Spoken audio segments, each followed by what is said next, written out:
তো গাইস প্রথমে তোমরা এই ভিডিওটা দেখো, তারপরে আমরা এর ফানি কমেন্ট পড়বো। So let's go. করে দেখি আর আমার নতুন সানগ্লাসটা কিরকম লাগে একটু কমেন্ট করতে ভুলবেন না। পুরো একদম হইয়ে বিদেশি লাগছে কিনা অবশ্যই কমেন্ট করে জানাবেন।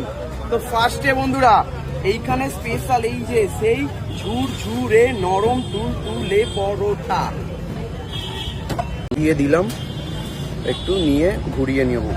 চলো টেস্ট করি। আলাদা করে বলার কিছু নেই। तो चलिए शुरू करते हैं। খাবার খেয়ে চোখ উল্টে গেছে। না না, পাবলিকের পোদ মেরে চোখ উল্টে দিয়েছে। মালটার আয়ু বেশি দিন নেই, যেভাবে খাওয়া শুরু করেছে মনে হয় পেছন থেকে ওকে কেউ কিছু দিচ্ছে। কি রকম পাপ করলে এই রকম ভিডিও চোখের সামনে আসে? খাওয়ার সময় চোখ উল্টে যায় কেন?